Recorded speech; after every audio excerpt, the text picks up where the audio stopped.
Sí, dejamos la mitad del tema porque es tan extenso esto de financiar la reforma previsional como la prevé el gobierno en este proyecto que reenvió o reflotó después de un año. Y estuvimos conversando con Carlos Smith, que es ingeniero comercial, magíster en economía aplicada a políticas públicas de la Universidad Albert Hurtado y Master in Applied Economics de la Georgetown University. ¿Por qué me ponen estas cosas tan complejas? Y magíster en Ciencias de la Administración de la Universidad del Desarrollo. Muy buenos días, Carlos, ¿cómo está? Hola, buenos días. O sea, si es complejo para ti pronunciar el nombre, imagínate lo complejo que fue para Carlos sacar el magíster. Yo me imagino, porque además esto debe haber sido en inglés y todas esas cosas. Bueno, yo tengo el puro nombre gringo nomás. Ya, hágale nomás, no se me apoque, periodista Joyce. Carlos, bueno, entonces dejamos pendiente todo lo que tenía que ver con esta arista del financiamiento a través de impuestos a las mineras, a la extracción de que tú dijiste algo que era este royalty tenía relación con, en el fondo, pagar un impuesto porque se están extrayendo recursos que no son renovables. Recuerdo que ese fue el pie que dejamos. Sí. Pero desmenuzando un poco más, ¿cómo se aplicaría este impuesto para financiar esta reforma? Mira, lo primero es decir que este impuesto, los royalty en general son muy comunes en países que tienen minería. Y nosotros lo instauramos el año 2005. ¿ya? O sea, no es tan antiguo el uso de este tipo de impuesto. Claro, no es tan antiguo, efectivamente. Las empresas mineras pagan el impuesto corporativo como todas las empresas, pero además tienen este impuesto adicional, que en ese año, en el año 2005, se crea este fondo se junta esta plata para un fondo para la innovación. ¿ya? Esa fue la idea. Y lo que terminó pasando es que ese fondo de la innovación se acabó luego, digamos, en términos de que ya no dejó de existir. Y las platas se empezaron a ocupar para otras cosas. ¿ya? En ese tiempo se estableció un impuesto de un 5% sobre el margen operacional de las compañías. ¿ya? Por lo tanto, eso significa que después de sacar sus costos operacionales de su operación, no otros costos que no tengan que ver con el negocio, se aplicaba este 5%. Por lo tanto, eso implica que la recaudación es bastante variable, porque finalmente va a depender mucho del precio en que esté el metal. Esto es solo para las empresas de cobre y de litio. Eso está establecido de esa manera. Cobre y litio, que hoy sí. son, de hecho, por donde más ingresos debido a la exportación entran al país, ¿no? Sí, bueno, el cobre de todas maneras, el litio es en menor escala, pero el cobre sin duda es uno de los mayores ingresos. Pero para que te hagas una idea, el año 2016, por ejemplo, solo entraron por este concepto 904 millones de dólares. En el año 2018 entraron 4.000. En el año 2011 entraron 10.000 millones. Es muy variable. Y ese es el gran problema, porque claro, cuando hay superciclos como lo que estamos viendo hoy día con un cobre sobre los $4, lo más probable es que tengamos una recaudación muchísimo mayor, pero también esto es cíclico siempre, por lo tanto en algún minuto puede que sea muy baja. Por lo tanto, lo que no queremos buscar con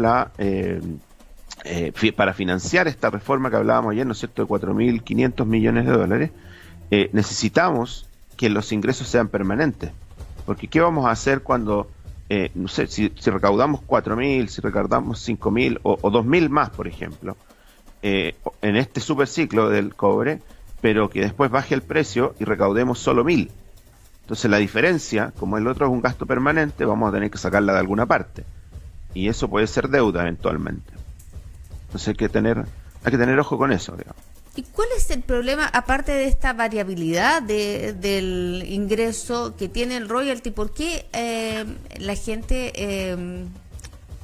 o más bien las empresas productoras de cobre o extractoras, reclaman tanto? ¿Cuáles son las...? Lo que pasa hoy día, cuando se instaura y después se hacen un par de reformas, lo que sucede es que se ponen de acuerdo y lo aceptan, pero con una cierta invariabilidad. O sea, le dicen, ya, ok. Porque es importante recalcar que las empresas mineras no es un negocio no es como poner una panadería en términos de que en poco tiempo la puedo tener funcionando. Aquí hay un periodo de búsqueda del mineral, de extracción, que toma mucho tiempo, por lo tanto, una inversión de largo plazo. Por lo tanto, las empresas necesitan, como cualquier empresa necesita cierta seguridad o cierta certeza.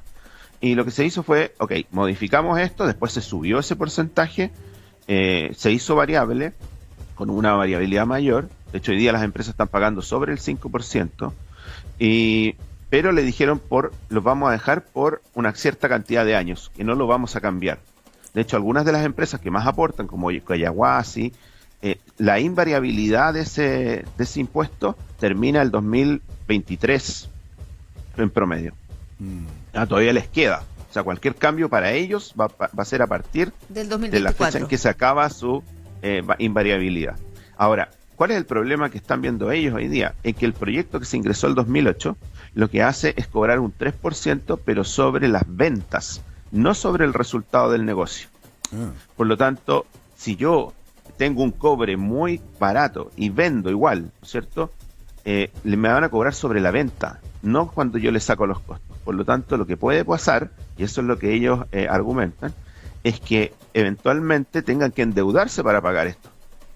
Porque si el cobre está demasiado cerca de los costos, a mí me cobran sobre la venta, no sobre mis costos, por lo tanto no me va a alcanzar la plata para pagar el royalty y voy a tener que endeudarme como le pasó a Codelco. Codelco no tiene esto, sino que lo que Codelco tiene es la ley reservada del cobre.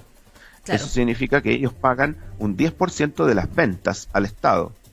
Y no el año sobre 2000, la producción, y por eso estaban hablando en ese minuto que era discriminatoria la legislación.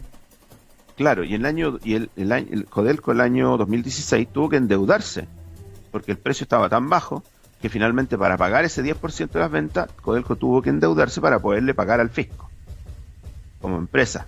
Entonces están diciendo, bueno, eso nos puede pasar porque hoy día, claro, con un precio como el que está hoy día no van a tener ningún problema.